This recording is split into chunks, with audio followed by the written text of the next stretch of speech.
बिस्मिल्लाहिर्रहमानिर्रहीम। अस्सलाम वालेकुम नाज़रीन, मैं अहमद फ़वाद हूँ और आप मेरा यूट्यूब चैनल देख रहे हैं। नाज़रीन, सुप्रीम कोर्ट ऑफ पाकिस्तान से एक बड़ी ब्रेकिंग न्यूज़ के साथ आज की व्लॉग में आप खिदमत में हाजिर हुआ हूँ। चीफ़ जस्टिस काजी फ़ैज़ ईसा साहब जो हैं वो आज भरपूर गुस्से में हैं, बल्कि उनका जो गुस्सा है नॉर्मल अंदाज से आज कहीं गुना ज़्यादा है। और आज अदालत में यूँ महसूस हो रहा था कि चीफ़ जस्टिस काजी फ़ैज़ ईसा साहब जो हैं वो किसी मामले को लेकर शायद बेबस हो चुके हैं, या उस मामले में भरपूर कोशिश करने के बावजूद उन्हें कोई मतलूबा जो नताइज हैं वो शायद नहीं मिल रहे। और उसका जो गुस्सा है वो चीफ़ जस्टिस काजी फ़ैज़ ईसा साहब के जहन में इस हद तक बैठ गया है कि अपने दिल की भड़ास निकालने के लिए आज एक केस के दौरान इस किस्म के जो रिमार्क्स भी हैं चीफ़ जस्टिस काजी फ़ैज़ ईसा साहब की जानिब से वो सामने आए। और 190 मिलियन पाउंड का केस जो कि अडयाला जेल में ट्रायल चल रही है, आज कमरा अदालत में उसका भी जिक्र होता रहा। GHQ का भी जो है वो आज नाम लिया गया। कुछ अहम तरीन तफसीलात हैं, इस हवाले से आपके साथ में शेयर करूँगा। और दूसरे नंबर पर नाज़रीन, इमरान खान साहब के जेल की जो सेल है जहाँ पर इमरान खान साहब मौजूद हैं वहाँ की सिक्योरिटी मज़ीद सख्त कर दी गई है और कुछ गिरफ़्तारियाँ और भी हुई हैं। रात गए डिप्टी जो सुप्रिटेंडेंट थे, साबिक डिप्टी सुप्रिटेंडेंट अडयाला, उनकी गिरफ़्तारी के हवाले से इतलात आई। अब उनके बाद मज़ीद कुछ गिरफ़्तारियाँ भी हुई हैं। ये मामला क्या है इमरान खान साहब के ऊपर, क्या मज़ीद दबाव बढ़ाने के लिए बहुत सारी और चीज़ें भी लाई जा रही हैं, इस पर भी कुछ एक्सक्लूसिव डिटेल्स आपके साथ में शेयर करूँगा। सबसे पहले तो नाज़रीन चीफ़ जस्टिस काजी फ़ैज़ ईसा साहब की जानिब बढ़ते हैं कि आज वो क्यों बेबस नज़र आए और उस बेबसी के आलम में और कुछ नहीं तो वो एक प्रोसीडिंग कर रहे थे और इस केस की समाअत के दौरान उन्होंने अपने रिमार्क्स के ज़रिए भरपूर जो गुस्सा है या भड़ास है वो निकाली। तो मामला नाज़रीन कुछ यूँ था कि मुनाल रेस्टोरेंट से मुतल्लिक आपको केस याद होगा कि मुनाल रेस्टोरेंट मारगला की जहाँ पहाड़ियों पर मौजूद है वहाँ से बंद करने के जो अहकामात थे वो दिए गए। और फिर उसके बाद इसी केस के अंदर जो चेयरमैन थी वाइल्ड लाइफ की साबका, उनकी जानिब से एक तौहीन अदालत की जो दरख्वास्त है वो सुप्रीम कोर्ट ऑफ पाकिस्तान में आई कि उन्हें अपने ओहदे से भी हटा दिया गया और जो ये वाइल्ड लाइफ का जो महकमा है इसे महकमा मौसमियात से हटाकर दे दिया गया वजारत दाखिला के अंडर। तो इस मामले पर तौहीन अदालत की दरख्वास्त जो थी वो सुप्रीम कोर्ट ऑफ पाकिस्तान में समाअत हो रही थी। चीफ़ जस्टिस काजी फ़ैज़ ईसा माफ़ कीजिएगा, चीफ़ जस्टिस काजी फ़ैज़ ईसा और जस्टिस नईम अख्तर अफ़गान, ये दो रुकनी बेंच था जो कि इस दरख्वास्त पर समाअत कर रहा था।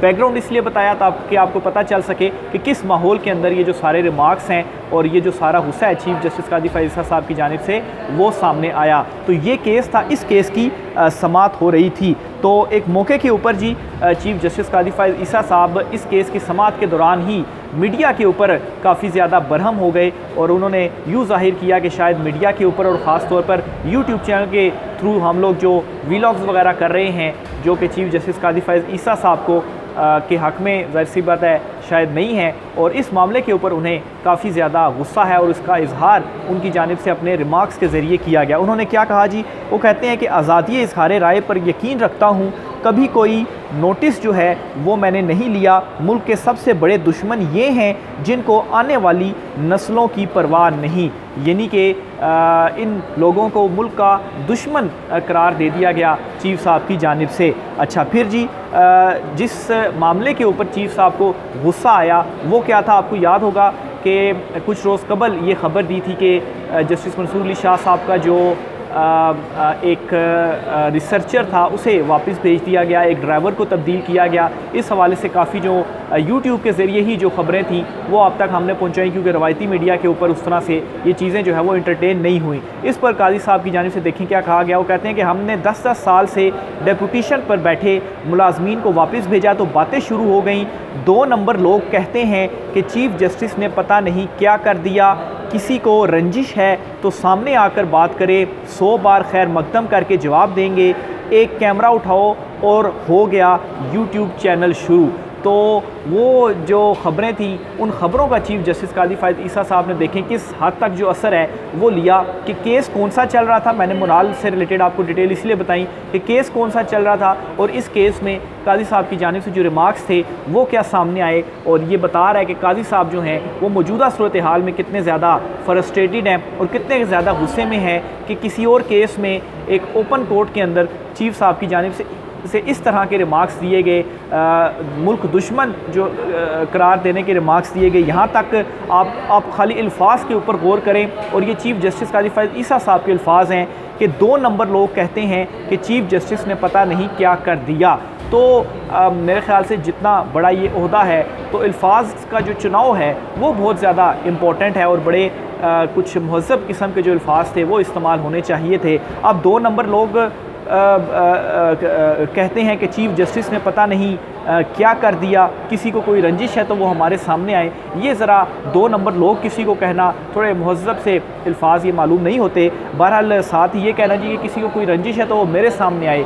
देखें, जो जर्नलिस्ट है उसका काम है चीज़ों को रिपोर्ट करना, और यूट्यूब जो है वो भी एक नया फोरम है। जिस तरीके से अखबार हैं, जिस तरीके से टीवी चैनल है, उसी तरीके से सोशल मीडिया है, तो उन्होंने यहीं पर ही चीज़ों को रिपोर्ट करना है। ऐसा तो नहीं होगा कि आपके साथ वो मुलाकात करेंगे और आपको ये बातें कहेंगे। तो ये भी बड़ा अजीब सा ही महसूस हुआ कि किसी को कोई रंजिश है तो वो मेरे सामने आकर बात करे। तो ये वो चीज़ें हैं जी जिससे मैं कह रहा हूँ कि चीफ़ जस्टिस काजी फैज़ ईसा साहब जो हैं वो इस वक्त ना सिर्फ ये कि वो बेबसी की तस्वीर बने हुए हैं, बल्कि इस बेबसी में उनसे कुछ हो भी नहीं पा रहा। तो इस वजह से अब ओपन कोर्ट में भी इस किस्म के रिमार्क्स सामने आ रहे हैं कि चलें भरी अदालत में इस किस्म के रिमार्क्स देकर अपना जो गुस्सा है वही मैं उतार लूँ। फिर इसी तरह से जी चीफ़ जस्टिस काजी फैज़ ईसा साहब ने मज़ीद ये कहा एक मौके पर इसी समात के दौरान कि ज़िंदगी में कभी एक प्लाट नहीं लिया, जो भी ख़रीदा अपनी कमाई से ख़रीदा, हर बंदा यहाँ पर एक एजेंडे पर चल रहा है। अब इतने बड़े बड़े इल्ज़ाम किसी के ऊपर लगा देना और कह देना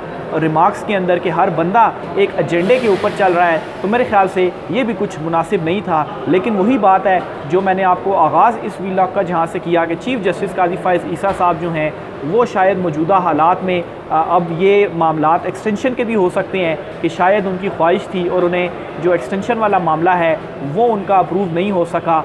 जस्टिस मसूद अली शाह साहब और दीगर जजेस ने जैसे स्टैंड लिया, मखसूस नशिस्तों का जो मामला आया, तो अब ज़ाहिर सी बात है ये गुस्सा है कहीं ना कहीं तो उतारना है। फिर जिस तरीके से चीज़ें रिपोर्ट हो रही हैं तो काजी साहब को ये भी पसंद नहीं है, वो शायद चाहते हैं कि उनके हक़ में ही जो रिपोर्टिंग है वो हो। तो फिर इसकी किस्म की ही जो रिमार्क्स हैं गुस्सा निकालने के लिए वो सामने आएंगे।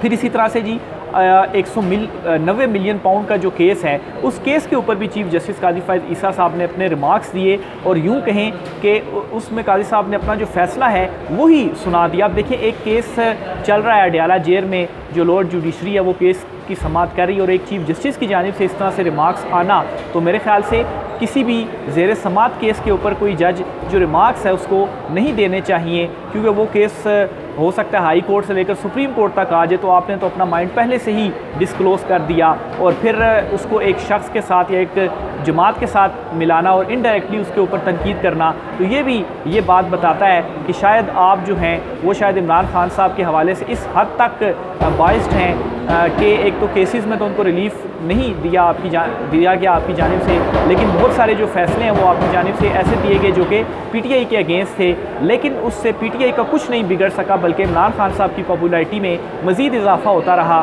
तो ये चीज़ें शायद आपको फ्रस्ट्रेट कर रही हैं और आप गुस्से में इस तरह के जो रिमार्क्स हैं वो दे रहे हैं। अब ज़रा रिमार्क्स सुनिएगा क्या चीफ साहब की जानिब से दिए गए।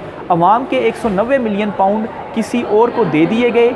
एक तो चोरी करो, फिर हुकूमत भी इस चोरी पर पर्दा डाल देती है। इन 190 मिलियन पाउंड वालों से कोई क्यों नहीं पूछता? उस वक्त की हुकूमत ने बरतानिया से मिलने वाले पैसे ताकतवर शख्सियत को दे दिए। बरतानिया हुकूमत ने पैसे वापस भिजवाए, मगर इस चोरी करने वाले शख्स को वापस पैसे कर दिए गए। तो ये पहले से ही डिसाइड कर दिया गया कि उसने चोरी की और ये हुआ और उसको वापस मिल गया, हालांकि केस तो जो है वो चल रहा है। फिर इसी तरीके से मज़ीद ये कहा गया कि 190 मिलियन पाउंड वाला भी ब्लेंडर ही था। लोगों को गालियां देने के लिए जो है वो हायर कर लो, बस ब्लेंडर के ख़िलाफ़ कोई ख़बर नहीं चलेगी। हमने हुक्म दिया तो गालियां हमें दी गईं। तो ये देखें, ये वही सारी चीज़ें हैं कि ये साफ़ ये ज़ाहिर कर रही हैं कि चीज़ें रिपोर्ट होती हैं जब आपके हवाले से, तो आपको वो पसंद नहीं है कि वो क्यों आपके मुखालिफ चीज़ें जा रही हैं, आपके हक़ में रिपोर्टिंग हो। तो ऐसा तो फिर नहीं हो सकता। जो फैक्ट्स हैं वो चीज़ें तो सामने आएंगी, जो ख़बरें हैं वो तो सामने आएंगी, लेकिन अब उसमें अगर इस तरीके से करना कि ये अपने रिमार्क्स के थ्रू जो है वो निशाना बनाना, और एक ऐसे केस में मैंने शुरू में बताया कि केस क्या था, उस केस का 190 मिलियन पाउंड से क्या ताल्लुक़, लेकिन जो रिमार्क्स हैं वो इस तरह से दिए गए। और आज चीफ जस्टिस काजी फैज़ ईसा अच्छे खासे गुस्से में थे। वैसे तो नॉर्मली भी वो अक्सर गुस्सा करते हैं, लेकिन नॉर्मल अंदाज का जो उनका गुस्सा था, आज का गुस्सा वो बड़ा डिफरेंट था। माथे पर उनकी शिकन थी, इस तरह पॉइंट आउट भी वो कर रहे थे और बड़े रिमार्क्स दे रहे थे और ऐसे ऐसे हाथ भी जो है वो हिला रहे थे कि आप मतलब है कि कहते हैं जी कि हम नाअहल हैं, और इस तरह से करके जो है वो आज उनकी जानिब से रिमार्क्स दिए गए कि जैसे उनका ख़ुद के ऊपर काबू ना हो किसी मामले के ऊपर, और वो बस चाह रही हों कि फट से जो है वो ये मैं अब कोई चीज़ करूं और जो वो अंदर गुस्सा है उसको मैं किसी तरीके से निकालूं। तो वैसे तो आम केसेस में आप रिमार्क्स देते हैं तो उनमें गुस्सा नज़र भी अक्सर औकात आ जाता है, लेकिन आज की जो रिमार्क्स है, जो मेरी ऑब्जर्वेशन है, वो बहुत ही ज़रा डिफरेंट सी कहानी थी। और जिस तरीके से चीफ़ जस्टिस कादी फैज़ ईसा साहब की जानिब से रिमार्क्स आज दिए गए, तो मैं तो ये समझता हूँ कि एक किस्म का जो है वो हार तस्लीम कर ली गई है, या साफ नज़र आ गया है कि अब शायद जो एक्सटेंशन है वो नहीं होगी। तो फिर इस वजह से इस तरह की जो बातें हैं वो अब सामने आ रही हैं। हालांकि चीफ़ जस्टिस कादी फैज़ ईसा साहब खुद एक मुलाकात में सहाफ़ियों को कह चुके हैं कि वो एक्सटेंशन नहीं लेना चाहते। जस्टिस मंसूर अली शाह साहब को भी वो कह चुके हैं कि मैं एक्सटेंशन नहीं लेता। अटॉर्नी जनरल वज़ीर कानून को भी वो कह चुके हैं कि मैं एक्सटेंशन नहीं लेता। लेकिन इन सब को कहने के बावजूद खुफिया तौर पर ये चीज़ क्यों कही जा रही है कि मैं एक्सटेंशन नहीं लेता, क्योंकि ये मैटर बहुत ज़्यादा हाईलाइट हो चुका है। तो एक यदि प्रेस रिलीज़ आपकी तरफ से कोई आ जाती, उसमें आप कह देते मैं एक्सटेंशन नहीं लेता, या जो हुकूमत है उनकी अगर कोई प्लान या ख्वाहिश नहीं थी एक्सटेंशन देने की, तो आखिर क्यों अभी तक जस्टिस मंसूर अली शाह साहब का जो नोटिफिकेशन है बतौर चीफ़ जस्टिस वो नहीं हुआ? क्योंकि जब चीफ़ जस्टिस उमर अता बंदयाल साहब थे तो 3 महीने पहले ही कादी फैज़ ईसा साहब का बतौर चीफ़ जस्टिस जो नोटिफिकेशन है वो जारी हो गया था। तो अब तो जस्टिस मंसूर अली शाह साहब को तकरीबन आप कहें कि 2 सवा 2 महीने हैं चीफ़ जस्टिस बनने में। तो अगर 3 महीने पहले जारी हो सकता है तो सवा 2 महीने पहले क्यों जो नोटिफिकेशन है वो जारी नहीं हो सकता? तो बहरहाल जी चीफ़ साहब कह तो रहे हैं, लेकिन दूसरी तरफ जो एक्शंस हैं वो कुछ डिफरेंट ही बातें कर रहे हैं। फिर जी एक मौके पर यह भी कहा गया कि सेक्रेटरी काबीना पर बरहमी का इजहार किया गया और कहा गया कि क्यों ना आप पर फ़र्द जुर्म आयद करें, सच बताएं चेयरमैन वाइल्ड लाइफ बोर्ड के का जो नोटिफिकेशन है इसके पीछे कौन है। अच्छा, ये इस तरह से हुआ था जी कि जो चेयरमैन वाइल्ड लाइफ हैं उनको हटा दिया गया था और उन्होंने तौहीन अदालत की दरख्वास्त दी, और जो है वो अब ये पूछा जा रहा है कि कैबिनेट जो है वो सेक्रेटरी काबीना से कि क्यों ना आपके ऊपर फ़र्द जुर्म लगा दी जाए,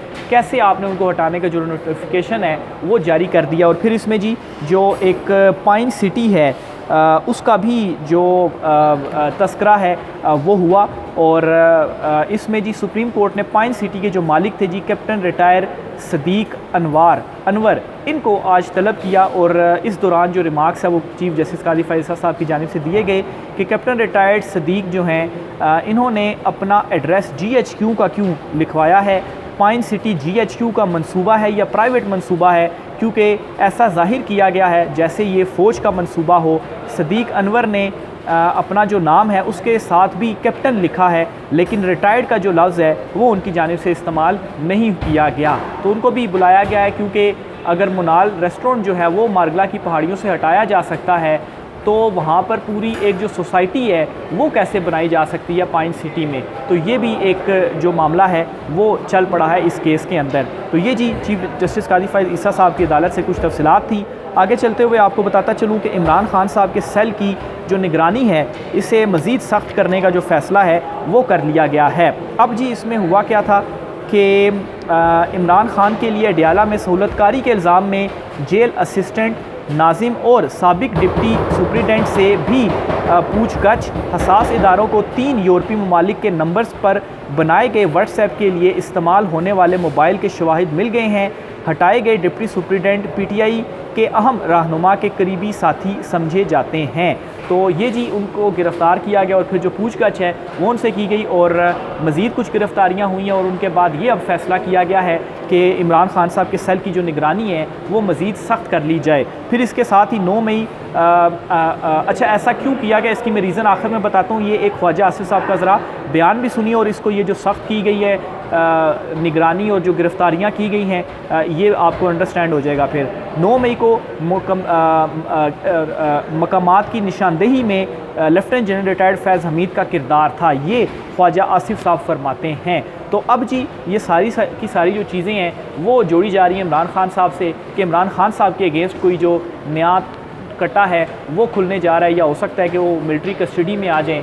तो मुझे ऐसा महसूस हो रहा है कि ये जो सारी चीज़ें हो रही हैं ये इमरान खान साहब के ऊपर मज़ीद दबाव डालने की भी एक कोशिश हो सकती है कि मज़ीद दबाव डाला जाए, क्योंकि अभी भी मतलब 1 साल से इमरान खान साहब जेल में हैं। तो बहुत इमरान खान साहब के ऊपर दबाव डालकर कोई डील लेने की या कुछ इस तरह के मुज़ाकरात करने की कि इमरान खान साहब जो हैं वो मान जाएँ कोशिश हुई, तो ये भी सारी जो चीज़ें हैं डॉट से डॉट कनेक्ट की जाएँ तो यही समझ लगती है कि इमरान खान साहब के ऊपर मज़ीद कोई शायद दबाव डाला जा रहा है कि खान साहब फिर ये चीज़ें आपके अगेंस्ट हो सकती हैं, तो अब तो हम नहीं छोड़ेंगे, तो आप जो है वो फिर डील दे दें या बात मान जाएँ। तो बहरहाल जी ये कुछ आज की अहम तरीन तफसीलात थी। राय का इज़हार कीजिएगा। आज की व्लॉग से इतना ही, इजाज़त दीजिए। अल्लाह हाफ़िज़।